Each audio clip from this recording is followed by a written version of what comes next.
Orang yang akan dapat ketenangan dalam hidup adalah yang senantiasa berzikir mengingat Allah. Orang yang bahagia dalam hidup adalah yang beriman pada Allah dan mengerjakan amal solih karena Allah. Orang yang senantiasa menjaga aturan Allah, Allah pun akan menjaganya. Ringkasnya, janganlah engkau hidup dengan jauh dari Allah, padahal engkau menginginkan kebahagiaan.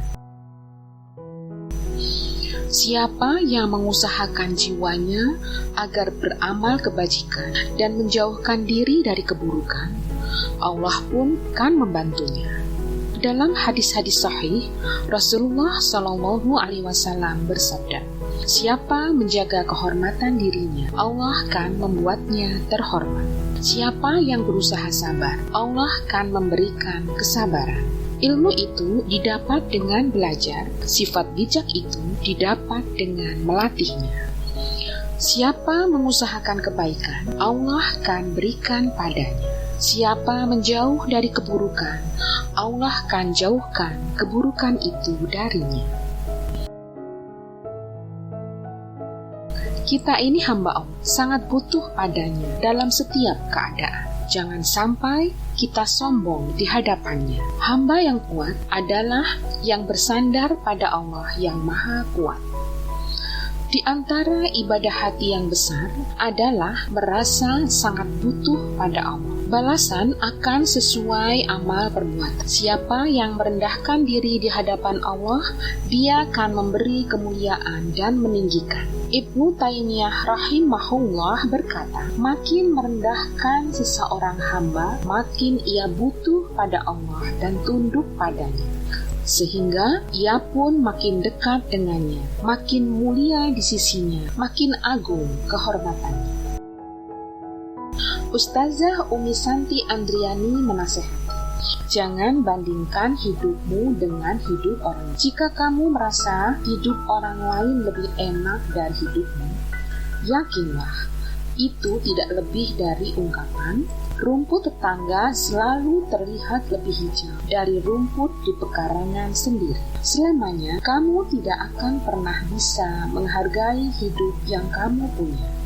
Bahkan kamu kehilangan semangat berusaha dan putus asa menghadapi rintangan menuju kesuksesanmu sendiri. Mulai detik ini, berhentilah membandingkan hidupmu dengan hidup orang lain, dan mulailah menata hidupmu selaras dengan kehendak Allah.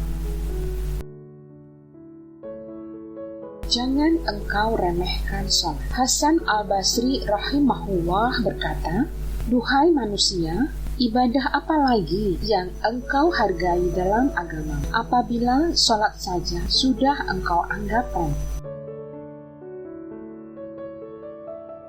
Ibrahim bin Adham rahimahullah berkata, siapa yang ingin tenang, hendaklah dia mengeluarkan penilaian makhluk dari hatinya. Niscaya dia akan tenang. Tidak tenang hati itu ketika kita menjadikan dunia sebagai tujuan, menjadikan apa kata orang sebagai orientasi hidup.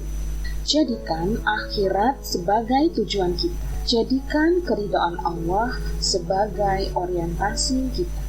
Niscaya ketenangan dan kelapangan hati dalam menjalani kehidupan akan kita rasakan.